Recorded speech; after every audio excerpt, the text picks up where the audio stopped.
Hi, everyone. Welcome to the November 19th edition of Horses to Watch. On the show this week, I'm just going to discuss two races from the past weekend. The turf season's winding down, so I want to stay away from the turf races a little bit because we might not get those runbacks that we could bet in the next month or so. I want to focus instead on two dirt races from this past weekend, one on Saturday and one on Sunday. And with both of these races, we're going to be discussing the kickback situation on the main track because I really think it's been affecting horses that are trying to close from the back of the pack, and that was definitely detrimental to the first horse I'm going to discuss, Meister, in the fourth race on Saturday. Let's pick it up from the start. This is a 6-furlong maiden special weight race for 2-year-olds. And he's a first-time starter, the number 5 Meister. You see that he breaks a little bit behind the field.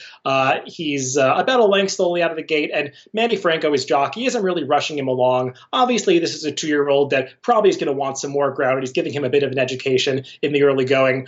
What you want to note about this race, though, is that in addition to the kickback situation, and what I mean by that is that the past few weeks at Aqueduct, the track has been pretty dry. They haven't been able to water it that much because of the cold temperatures in the New York area, and it's created this situation where the kickback has been really intense. You see horses not able to run through it. Horses that stay out of the kickback, either on the lead or stalking the pace in the clear, are the ones that are successful. And you see that Meister, given that situation, is just in the wrong spot. He's the number 5 in those blue silks towards the back of the pack. Manny Franco has now stuck him down on the inside. He's trying to come through between horses, rallying behind a wall of horses here. He finally does swing it out into the clear at the top of the stretch, but you see now he is just covered in dirt. The kickback has really had an impact on his performance. And like so many horses that we see throughout this week, he's just unable to make a dent on the leader's margin at the end of this race. Also, take note of the fractions of this race because they won the opening quarter in 23 and change. They went the half mile in 48 seconds and came home in 24 to finish up in 112 and change.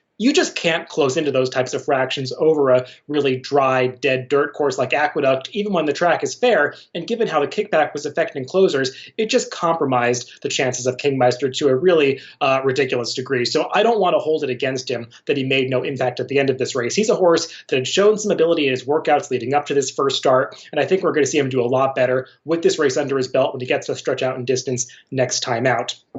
The next race I'm going to take a look at is from Sunday's card. It's the 6th race. Again, we're staying on the dirt. This is going 1 mile.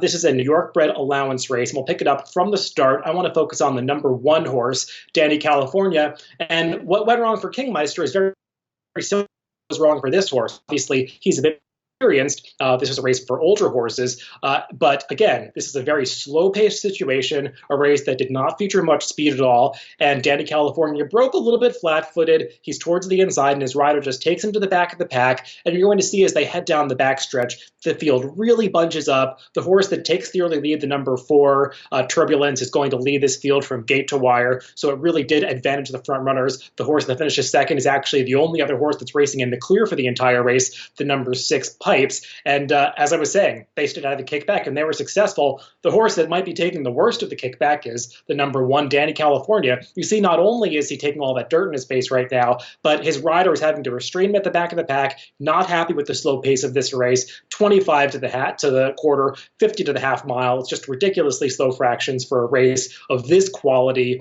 And Danny California is actually going to start to drop back here on the turn, as so many horses have, getting this type of trip throughout the past week or so. What I will say about Danny California and why I'm optimistic about him turning around his form in the future is that he was making his first start off the claim in this race for new trainer Orlando Noda. And Orlando Noda has done very well recently, not just with claims and trainer switch acquisitions, but also just with horses in general, getting them to perform at a high level, getting them to keep their form or get back to their prior good form. And Danny California was actually coming into his barn in very good form. He had won a race at Saratoga, was coming off another impressive victory at Belmont, seemed to really be doing well coming into this race, and I just don't think he got to show the kind of form that he's really in, because considering how fast they're coming home and how slowly they went early, look at where he finishes. He's 5th, just a couple of lengths out of third place. That's actually a pretty solid late run to make, given the situation on the main track and how horses were just backing up at the ends of these races after getting the kinds of trips that Danny California got. So I think both Meister and Danny California will do better in the future if the track changes. This has been basically a holding pattern for the past 2 weeks where the kickback has been so intense and difficult to rally through. If it changes, I'd be optimistic about their chances because I think they're closers that are not going to change that running style a great deal. But we've got to see if the temperatures warm up and if they're able to maintain the track a little bit differently in the future. So some things to monitor, but those are the two horses to watch this week. I'll be back again next week to take a look at another batch of races.